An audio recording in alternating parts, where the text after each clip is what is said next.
This is a Hello, this is Mrs. Maxi speaking. This is a video for higher applications of maths. We're looking at PERT charts today. So I'm going to start off right from the beginning of PERT charts with having a little bit of a recap from what you would have learned had you done National 5 applications of maths, and that topic was called Precedence Tables. It's part of kind of makes up a little bit of the PERT chart. And we're going to take it all the way to what, forward and backwards scan. It's really looking at the basics in this video. So I'm going to start you off with just thinking about what you do to make a cup of tea. If you're making a cup of tea, just have a wee think about what you do. I know I'd go to the cupboard, I might get my mug out, I need to put the kettle on to boil, get the tea bags out, and then once the water has finished boiling, I'd then put the water in the mug, etc., etc. And we can then break that down into almost like a flow chart of what you're going to do. So I'm going to, for as being efficient as possible, I'm going to boil the kettle. And whilst the kettle is boiling, I'm going to get my mug out and I'm going to put a tea bag in the mug. Now, there's still going to be quite a lot of time that we're then spending just kind of sitting and waiting for the kettle to boil, and that's fine. But, I've still spent a little bit of time whilst the kettle is boiling, getting the mug out and putting the tea bag in the mug. Once the kettle's boiled and I've put my tea bag in the mug, I can then put my hot water into the mug. I personally then put the milk in and I stir it and take the bag out. I'm not a sugar fan personally. If you wanted to put sugar in, you could do that at some point too. But the key point of this is this like flow chart, if you like, which is a precedence table, a very rudimentary network diagram. Actually, it would come from a precedence table, starts on the left-hand side and makes its way across the slide. We can see that the first things that are going to happen are at this side and the last things to happen are at this side of the diagram. We can also see that we've got boiling the kettle, taking the mug out and putting the tea bag. These are kind of happening like at the top and this is happening at the bottom, and that's because these things are going to happen at the same time. So that's how you show that information on this diagram. You have things happening at the top and bottom and they will be happening at the same time. Sometimes there might even be three, like almost like paths that you can take, but the important thing is that this path then comes back together here, and that's because you have to have completed both this path and the bottom path before you can then put water in your mug. We can then start adding times to this, and I'm taking an example of something that I personally do quite often, which is making a bacon sandwich. Apologies as if you're not into bacon, you don't eat it, and therefore you're less familiar with it, but making a bacon sandwich. So if I think about making a bacon sandwich, I need to cook my bacon, I need to get my bread out, I personally like to butter my bread, etc., etc. So I'm going to start off by getting a pan, putting it on the hob, get my bacon out of the fridge. And then once I've done that, I'm going to cook the bacon. And whilst the bacon is cooking, I'm going to get the bread out, butter it. And then I'm sitting and waiting. And I've given very rudimentary times to how long these things take. So it took me 2 seconds to get my pan on the hob, 3 seconds to get my bacon out in the pan. And then it's taking me 300 seconds or 6 minutes to cook my bacon. And whilst that bacon is cooking, I'm getting the bread out and buttering the bread. Now, given bread out and buttering it, 12 seconds in total. It's obviously not going to take, the whole time the bacon is cooking is not going to be 12 seconds. Now, you can see that in the difference in the times, okay? However, it's still something I can then kind of be a bit more efficient by getting my bread out and buttering it whilst the bacon is cooking. Once those activities are all completed, notice we're coming back together to put my bacon on the bread. I don't know why that takes so long, but hey-ho. And then cutting up my sandwich. Okay, now the question underneath I've put is what is the minimum amount of time it would take for you to make this bacon sandwich according to my diagram? Be careful here, a really common incorrect answer is that people, they will say, oh, it takes 2 seconds plus 3 seconds plus 2 plus 10 plus 30 plus 2. I'll write that down for you. They say it takes 2 plus 3 plus 2 plus 10 plus 30 seconds plus 2. If I can squish it on there. Okay, now that's giving you a total of 44, Oh God, doing this in my head really quick, 46, 49 seconds. Notice that 300 seconds is a lot more than our 49 seconds. So we have made an error there. And where people make that error is that they assume that minimum means that we're going to take the smallest numbers. However, as we just pointed out, if we use these smallest numbers, we are not giving the bacon enough time to cook. And so actually, when you're looking for the minimum amount of time it would take to complete everything, you often need to choose the longest path, or the path that's going to take the longest. And here, that's going to be this one here. Because if you don't take the longest path, the 300 seconds to cook the bacon, then you will not have time for your bacon to cook. Okay, so we're going to do 2, add 3, add the 300, plus the 30 seconds for putting the bacon on the bread, plus the 2 seconds for cutting the sandwich, which is 337 seconds. Okay, so if you're asked to work out the minimum amount of time it would take, you're actually going to pick up on the longest time, or the longest path, sorry. And another mistake that people make is they'll add up all the times, but obviously that's not taking into account the fact that some things are happening at the same time. This is another example. This is our actual precedence table. Notice it uses this word here of preceded task, or sometimes it says preceding task. Preceding is just a fancy word for before. So in other words, in this column is the task that comes before it. Have to thank the Free Applications Maths website, because that's where I got this diagram from. Doing a little bit of cutting and snipping there. So thank you very much. Very cheeky of me. We're going to use this precedence table to complete a network diagram. My network diagram is down here.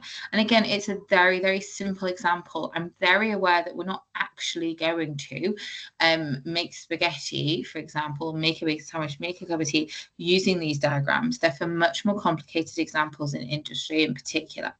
But anyhow, construction, that kind of thing. Anyway, so I'm looking first at these 2 boxes. These 2 boxes have nothing before it.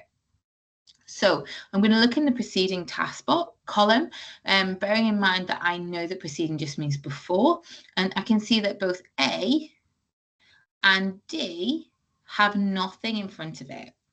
Now, you can then, as you get better at doing these kind of tables, go along and kind of figure out which one goes in which box. But to start off with, it's much easier just to put them in alphabetical order, because in these exam questions, they're not always in alphabetical order, but they're quite often in alphabetical order. And so that's kind of quite a good place to start. You instantly, on an exam, both at National 5 and higher, you get an extra blank copy. You can also write it in pencil and go over it in pen. Just make sure you go over it in pen, because otherwise the scanners can't necessarily read it. But anyway, that's kind of a couple of hints. Put it in alphabetical order, and then it'll work, but see if it works. If it doesn't work, then go back and change the order. You'd put D at the top box and A at the bottom. So we've done those tasks, and I'm now going to put the times in at the bottom of the box. So A said 120, so I'm going to put 120 at the bottom. D is 10, so I'm going to put 10 underneath D. Next, in this box here, I can see that it's D that comes in front of it. So in the preceding task column, we've got D. That says F. Okay, so I'm putting in there F, and F takes 10 seconds. Sorry, that F isn't very clear that is an F. There you go. So we've done that one. In this box, notice that there are 2 things in front of it. So we want something that has 2 letters. Those letters are A and F. There it is, look, A and F. So that's going to be C, which takes 30 seconds. And my apologies, I'm using my mouse today, which is something that I don't usually do when I make videos, but here.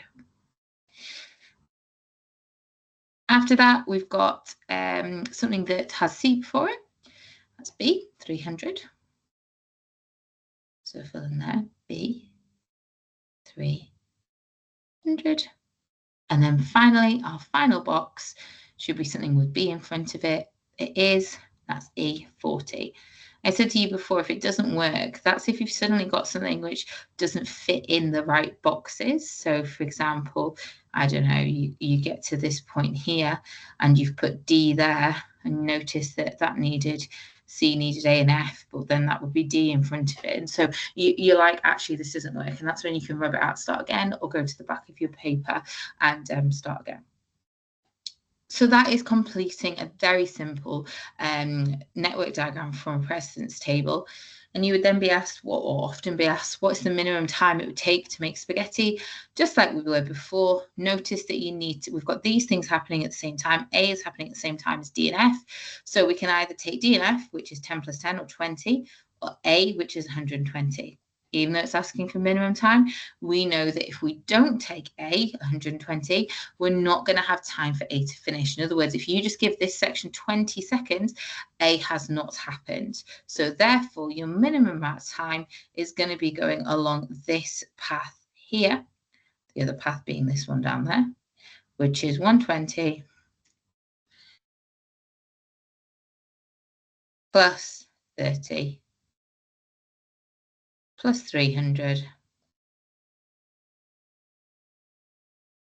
plus 40, which is 490 seconds. At National 5 level, they then sometimes ask you to kind of change that into minutes or whatever, minutes and seconds, but actually at higher level, they probably ask you another question moving on from there, which we're going to move on to. So that's filling in a basic kind of National 5. This is what they look like at National 5, just as a quick reminder, or for anyone who hasn't done it before, you can find some past paper questions online, have a practice of that if you kind of feel like you need it before we move forward. Your next question is going to be, let's change that into a PERT chart, which is what is required at higher. This is what a PERT chart looks like. Note it's got additional numbers. So the numbers and letters that we've already been looking at is obviously the letter. And then the number that we've already used in our precedence tables, network diagrams, is the number in the middle. Okay, so this number here in the middle is the number that tells us how long each activity takes. Okay. And we're going to learn just now what the other times are there for, and that's what I'm going to do for the remainder of this video. So there's some key terminology you need. Preceding we've already talked about. That is what's happening before. You then have a difference between a critical activity and an essential activity. And a critical activity means that there is absolutely no kind of time differences no time, what's the word? There's no flexibility on the time for that activity. So any delay in the activity would delay the whole project. If I look back here, I can see a couple of examples. The first one is of critical activities. The first is A. So in activity A, you can see that it starts at 0. That's what this box means. It takes 10. We don't know what units it is, but 10. And this means that it finishes at 10. So notice that if this activity takes longer than 10 minutes, hours, days, whatever it is, weeks, then it's going to delay the whole thing because it will finish after 10. If that was 11, it would finish after 10, and therefore that is an issue. Another example of a critical activity would be C. C's got to start at 85. It takes 15. 85 plus 15 is 100. So that's another critical activity. Other activities would be deemed essential, and that's because if we don't actually do that activity, we're not going to be able to finish the whole project. However, there is some flexibility for the timing, which means it's not critical. If I look back at this example here, I can see an example of an essential activity is H, and that's because H starts at 15 and takes 20. 15 plus 20 is 35, but you've got until 98 to finish it. So it's quite a lot of flexibility on the timing there. Another example of an activity that is essential but not critical is M, because M starts at 7, takes 25. 25 plus 7 is 32, but it doesn't need to finish until 100. So again, there's a degree of flexibility there. Another thing that you need to be aware of at higher is something called the critical path, and you would be asked about the critical path. Now, interestingly, what we were just doing on the minimum time for National 5 is identifying the critical path. It's just that we don't necessarily use the words critical path. And the critical path is just that sequence of critical activities, which gives you the minimum time. So, for example, for this chart here, you're going to start with A, because 0 plus 10 is 10. B is the next one. 10 plus 75 is 85. The next one that gives you kind of a critical activity are both C and D. That happens occasionally because 85 plus 15 is 100. And then finally, we're then going to have N because 100 plus 5 is 105. Anything out of this critical path here would be essential but not critical. So if we were asked for our critical path, it would be A, B, C and D, N. Our PERT chart consists of different nodes. This is an activity node. It's activity node for M.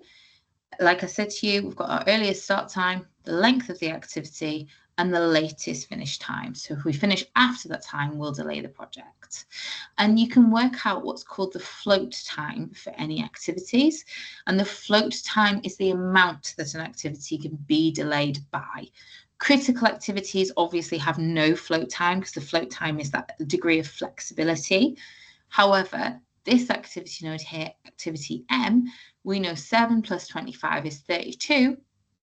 And then to take us up to 100, that's going to be 68 minutes, hours, whatever it is that we're kind of left over with. And that 62 would be, did I say 62 or 68? 68 would be our float time on this activity. More key terminology is our forward scan and backward scan.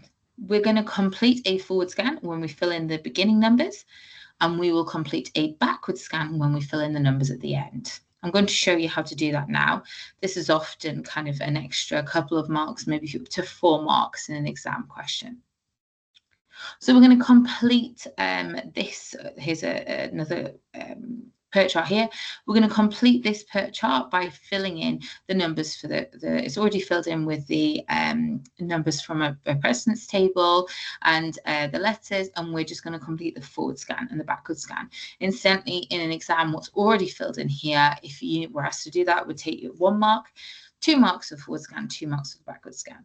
We're going to start with the first activity, and it's got an earlier start time of 0. We know 0 plus 2 is 2. So that means that our next activities can start after 2 minutes, hours, whatever it is. Right. Then you've got to pick which path we're going to. I'm going to start with B. And I know it starts at 2. It lasts 2. That's 4. So in H, I could put 4. However, I'm noticing that H has got something else going into it. So I'm just going to put that 4 there and just come back to it. And I'm going to go to D. So C leads directly into D with nothing else. Again, 2 plus 2 is 4. So I can put 4 there. The same with E, because the only thing before E is C. 2 plus 2 is 4. I'm going to keep on going along the bottom.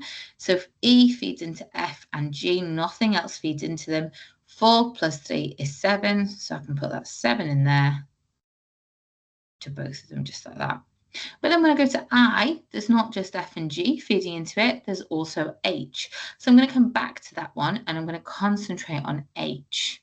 Now, I already did, well, feeding into H is B, 2 plus 2 is 4.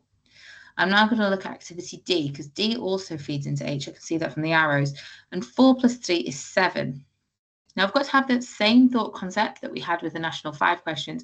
We've got to think, which one of these things, which one of these numbers shall I use? And don't forget that if I choose the 4, I'm not actually giving D enough time to happen. So therefore, it's wrong. I'm going to take the 7. Because if I don't take the 7, I don't have enough time for everything to finish. Now looking into I, I've got options. 7 plus 1 is 8. 7 plus 4 is 11. And 7 plus 2 is 9. Again, I'm going to pick the highest number. Otherwise, I'm not giving everything enough time to happen. There we go, 11. Okay. I've already filled this one in. with the forward scan, just made it a little bit neater for you. I'm now going to do what we call the backward scan. So the backward scan is the latest time this activity can finish. We're going to do that by doing some subtracting instead of some adding. So to start with, to get this number in the end, I've put here for the last activity, calculate its end time by adding the length of the activity to its start time. So 11 plus 1, which is 12. That gets you that first number. Now I'm going to work backwards by subtracting. 12 take away 1 is 11. Put 11 in all of these boxes. Let's go along the top. 11 take away 1 is 10, so we're going to have 10 in there and 10 in there. Now, I can't go this way yet because 10 take away 2 is 8. However, I've got another thing going into it, so I need to wait until I finish C. 10 take away 3 is 7. However, I've got another box going into it, so I can't do that yet. So now let's go to E. 11 take away 4 is 7. 11 take away 2 is 9. Again, we want, this time we want the smallest number, because if we take the largest number, we haven't given enough time for that to happen. If I only give this 9, then there's not enough time for the 4 to happen. So I'm going to put 7 in here. 7 take away 3 is 4. So then again, I've either got to pick 7 or 4. I'm going to pick 4 because if I pick 7, I've not given enough time for everything to happen. So smallest number on the way back, biggest number on the way there. 4 take away 2 is 2. So I either got 8 or 2. Again, smallest number on the way back, largest on the way there. I can put 2 in there. You might be asked for the critical activity on something like your critical path on these activities. And for the critical path, we said that you're always going to be looking at the activities that have no float time. So let's have a look at which ones have got no float time. Activity A, we know 0 plus 2 is 2, so that one is critical.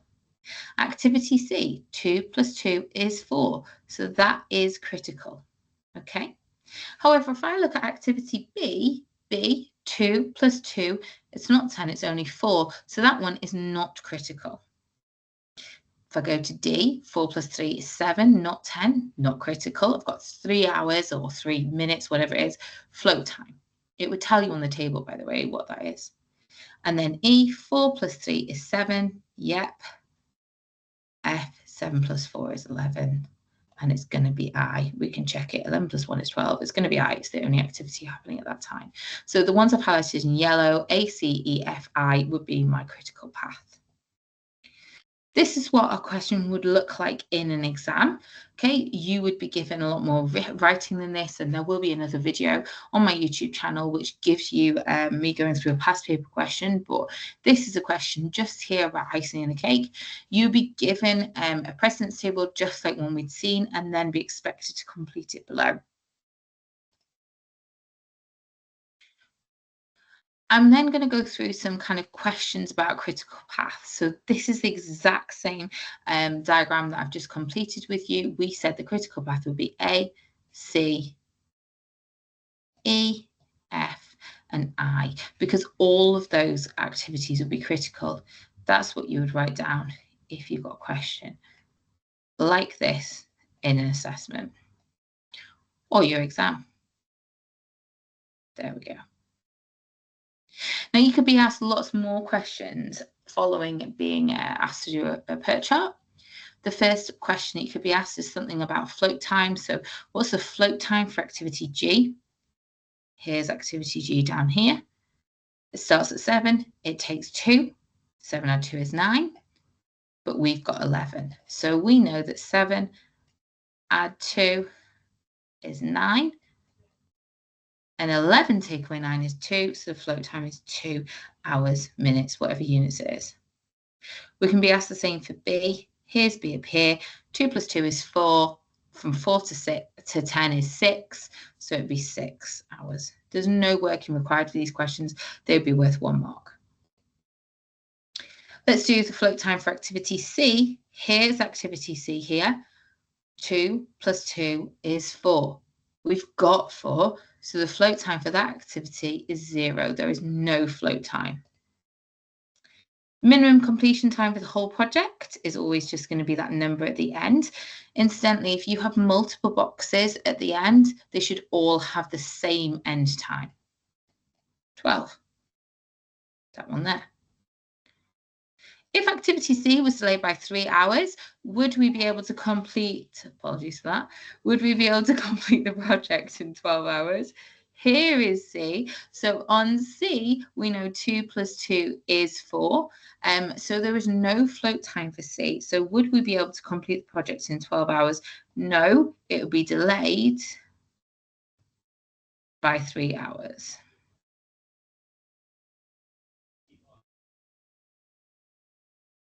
There you go. If activity B was delayed by 3 hours, would we be able to complete the project in 12 hours? Well, let's see. 2 plus 2 is 4. So we know it could finish by 4. But from 4 to 10 is a 6-hour float time. I'm assuming these are all in hours because I realise that we haven't actually seen anything to tell us that. So 6 float time. Apologies for my awful writing. I will not use my mouse for thing again. So would we be able to complete the project in 12 hours?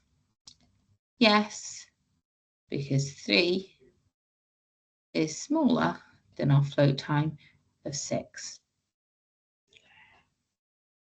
That's pretty much everything I was going to go through with you, but the only thing is the advantages of using a PERT chart. Use it because it's really easy to identify what order we need to complete tasks in. You can just follow it along. It's easy to identify what is critical, and quite often if you look at these for projects in business, they will have like the critical path might be in a different color or something like that to make it really obvious you cannot delay these tasks. And it's also easy to figure out any kind of float time, sometimes referred to as slack time on an activity. If you want to see me go through a past paper question, find my video on YouTube. Bye.